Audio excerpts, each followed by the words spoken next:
most difficult part about being involved in a day one launch of a new product is I don't get to watch other YouTubers' videos on how to use it because they're all coming out at the same time. They haven't come out yet. But I have learned how to master the Fender Tone Master Pro. This is probably the most intricate all-in-one thing that you could ever want out of any piece of guitar gear. So we're just gonna kind of go through it, all right? First of all, rocking out the Jazz Master here. So it sounds really cool.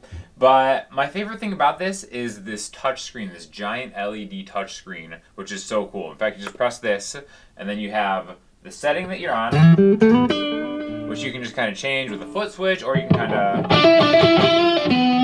just go back and forth like this, right? So again, this is probably my favorite touch screen that I've seen on any piece of gear, honestly. Super bright, looks great. What we have here is we have two knobs that are also encoders that you can kind of go up and down with, and then we have 2 rows of 5 banks each. So I think the best way to talk about this is just to maybe go through a couple of the presets. The first thing I want to do is I want to congratulate the people at Fender who programmed this for putting the plain 65 Deluxe Reverb #1 on the chain. I feel like I've had so many pedals, multi-FX pedals, etc., that will have some wild distorted guitar as the first thing that you do that you turn on, right? So this is great because it's just got the classic Fender sound right off the bat. And again, all of this is customizable for sure. I'm just going 1/4 inch in. You can go 1/4 inch or XLR in, so you can plug a mic in here too. And then I'm actually going XLR out into my interface. So we're not using an amp, we're just using all the amp sounds and stuff that you hear actually in the Tone Master Pro, all right? So let's say you want to make an adjustment to this particular patch. A couple different ways you can do that. You can just basically press the amp and it'll bring up just the control bar of what you want to do, right? So this is actually a little quieter than the other ones, as you may have heard when I switched between the first 2 banks. Now if I want to raise the volume, I can go to the volume knob and then just use my finger like I would, right? Or the really cool thing is all of these settings that you see on the screen are now assigned to one of the little pedal encoders, which aside from being able to just stomp, you can actually turn like an actual knob, okay? So I think that's my favorite part because they're actually built like Telecaster like speed knobs. So you know, they're using all the resources at the giant Fender's disposal. So, really cool thing that you can do here. Now, you'll see that these all have little scribble scripts on top of these is what they're called. You can just stomp one to hit exit and go back to the main mode. I don't want to do that. I actually want to get to one of my favorite things about this amp is the tremolo, right? That's just like clean-ish, you know, you're driven a little bit. There you go, that's nice and clean. So now you can see we have speed and intensity, which is controlling the trem, all right? So you can actually just turn that up here. You can see the knobs move as I'm moving that. And then, oh, there it is. Get that intensity for that, huh?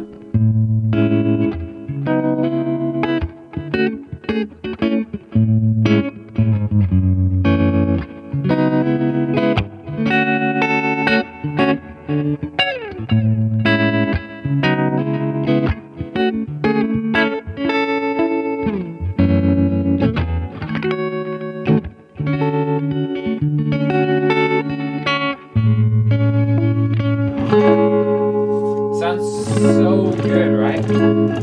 Oh, I love it. And then again, you know, you can also adjust the EQ, treble bass, reverb, all that stuff. You get the idea there. And then if you want to get back to the main line, you can hit exit. And then there we go. It's just that. Real quick, you can, this one right here, the bottom right encoder, holds for a tuner. Right? Oh my gosh, I'm sharp 4 cents. Bring that baby down. There we go.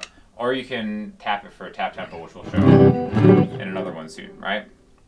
So before we get to, let's go to the next preset here, right?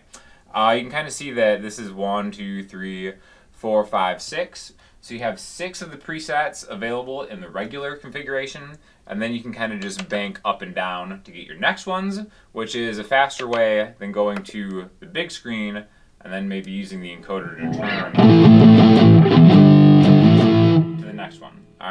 So let's actually use this one as, you know, a little more of a distorted. And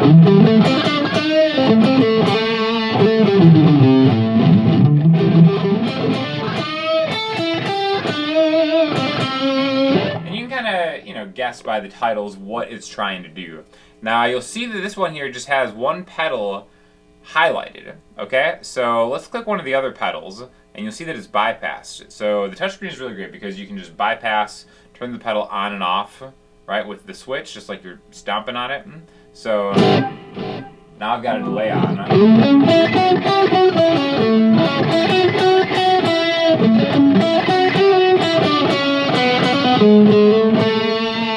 you can kind of go through all the other ones in here, right? So again, this is a Fender reverb pedal. Let's say if I want to add more, I can just go to all these little knobs are going to be indicated in the foot switches here. Okay, so I can use this up and down if I want, or I can exit out and then use the encoders as far as like the mix of it. All right, so it's like nothing like a ton of reverb on very heavily distorted.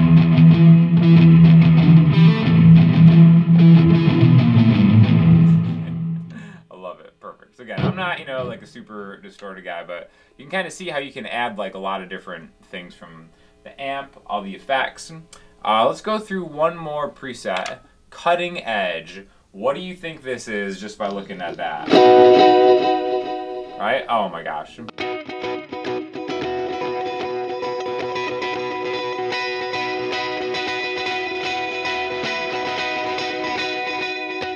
Okay, so great example of how to use this. Let's go to the tap tempo, right? So this is at 104 BPM. Let's say we want to slow it down.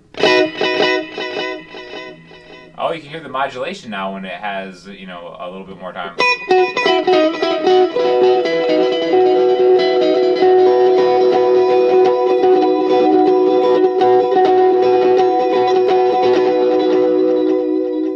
Cool, right? So again, if you want to make any fine-tuned adjustments, you go to the pedal, and then you can, you know, turn that studio delay off, as you know, at the edge. Uses multiple delays. See, so that you can kind of, it's kind of cool because you can learn how a lot of these are made, right? So let's bypass that. See, so now it's just clean. So hit one. There's that first delay with one kind of repeat, and then it's cool. So it's like why am I playing this?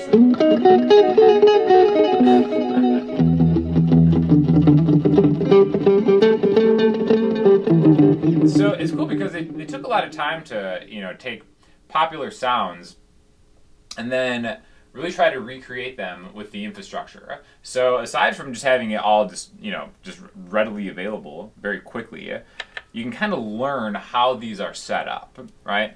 So, you know, we can kind of keep going through a bunch of them if you want. I actually want to go to that first one again, and then maybe talk about adding an effect. All of this stuff is app controllable too, so there's a lot we could spend hours on this just because there's so much that you can do with this, and I just want to play it. You know what I mean? But let's say you see there's like a lot of like pluses and stuff here. You can add blocks. So let's go to here. We can add other amps. They have so many different types of amps that you could use. Let's go down to the effects. We'll talk about cabinets in a second because the cabinet feature is kind of wild actually. So let's try some different reverbs out. They got a ton of different reverbs. Like look at all these.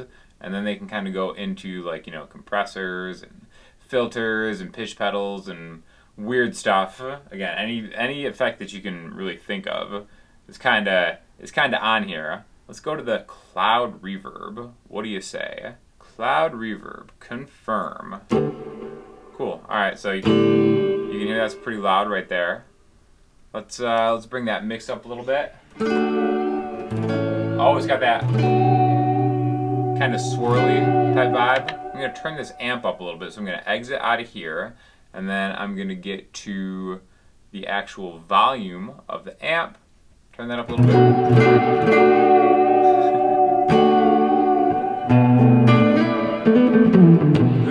more. You see, you can really find your inner hipster soul just by getting to one of these like wild swirly reverb pedals. Anyway, so you can exit out, go back to this cloud thing, mess around with it. There are 2 series of knobs here. So when you press this page button, it'll go to a secondary control thing here. Like you got the rate and the depth, so on and so forth. Let's bring that mix down, bring that decay down, bring the tone up.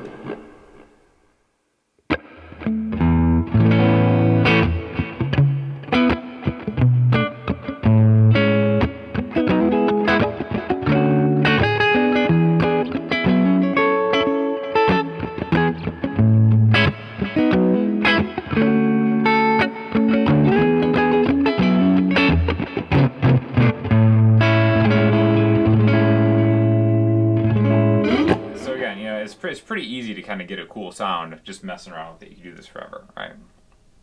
Now let's actually bypass that. So hit the little knob, bypassed. Now it's just kind of that regular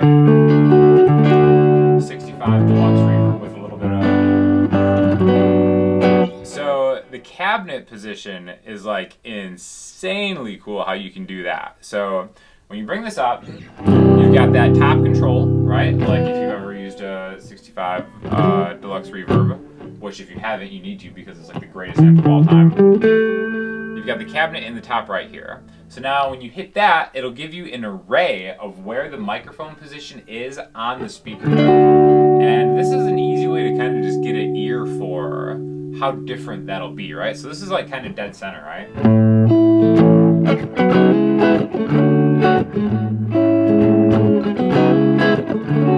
Let's maybe move it, let's move it down here.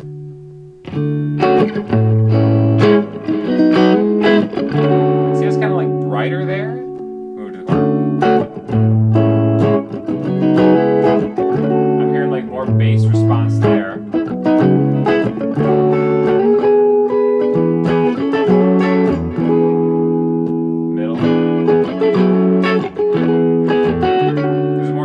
For sure. It gives you the options of what kind of microphone you want to model the mic after. Right now it was on the SM7B. You can get a ribbon that's hotter.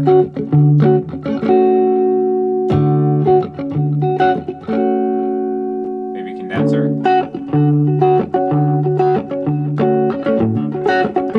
More bass response there. Again, you could like just a 57.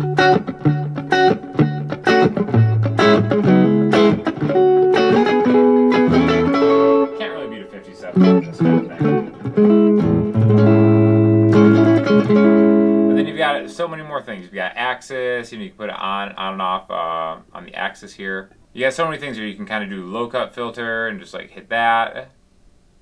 And then, you can kind of essentially pre-mix it essentially. But really, this whole setup is absolutely amazing. I love this thing.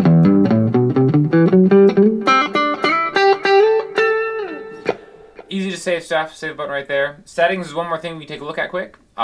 Basically, it'll go to the tuner first. You can see in the bottom right hand.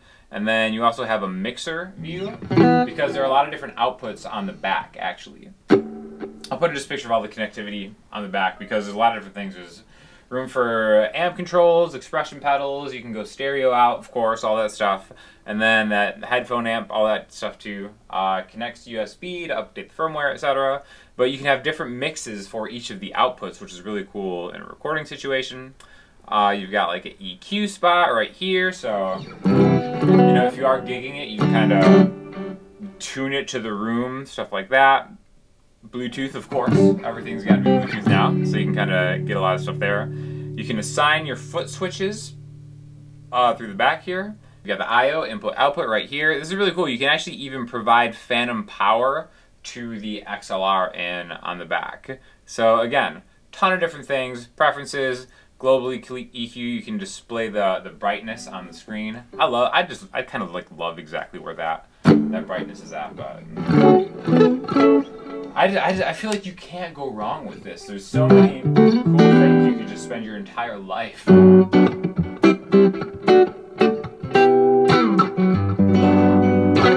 really does, like, it sounds just like the Fender amps too. So big fan of Fender stuff all across the board. Thank you to them for sending this one over. If you have any questions or comments, hit me up in the comment section, Instagram, or the website, and I can answer more questions about this. And there will be an affiliate link in the description. So thanks so much for watching.